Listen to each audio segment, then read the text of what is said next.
woman should know how to cook well, understanding that there may not be as many options to go out as there are in the city. But fortunately for us, the Lord has brought us to a place where there are a plethora of grocery stores and restaurants to choose from. But I still feel a feminine woman should know how to cook well. I was speaking to a woman in the grocery store the other day, and she was telling me that she gets her inspiration for recipes on YouTube. And I shared with her, I get my inspiration from Pinterest. Pinterest, to me, makes it simple. It shows you in 3 minutes or less all the ingredients to use and how to prepare the meal in an efficient manner, and most of them look delicious. On Pinterest, they speed up the time of cooking, baking, frying, broiling, whatever it is. There's not this huge lag time, nor is there drawn out conversations. I've seen some cooking shows that I have watched in the past, but normally it's mixed with conversation, and they wait for the food to be prepared, cooked in a certain way.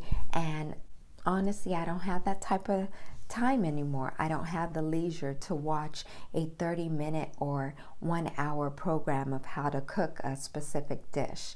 So I love Pinterest because it teaches me how to explore new dishes in 3 minutes or less. So that's where I get my inspiration. I had a lot of practice in the city, and I would love to share with you some of the dishes I prepared, not only in the city, but here in the high desert.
A lot of people I meet get to know me somewhat, and they automatically believe that I'm a vegetarian, and I don't understand that.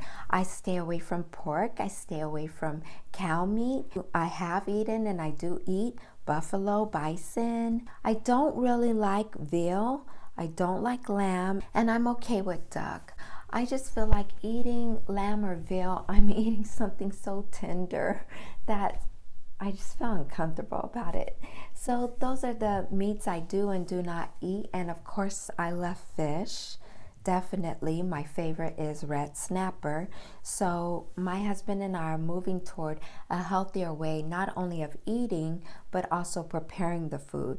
Now I know if you go back to biblical standards and guidelines, we are not supposed to eat any type of meat that is not prepared a certain way, for the lack of being very explicit here, because today, as they prepare certain meats, they allow the toxins of that animal experiencing all types of emotions to be released before it's actually packaged up and sold to us. But in biblical times, they slew animals very swiftly so that they would not have that time to release any type of toxicity inside of the animal's body, and they ate certain things. And they also had a list of foods that they stayed away from, as well as foods that they did eat and very often. And of course, when we read about cakes in the Bible, it's not the same type of cake that we have today with icing made with sugar, etc. No, their cakes were, I venture to think, a little bit more pure, made with meal, like flour, meal, and wheat, and used with ingredients that they had during that time in their land. So enjoy the dishes that I prepared, not for you, but for you.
And if you're interested on any of the recipes, just let me know in the comments below and I'll post it. Just know that they were mostly, I would say probably 90 to 99% were prepared with organic ingredients, healthy ingredients, without sugar, without white flour, and as natural and pure a source of ingredient that I could find at the time.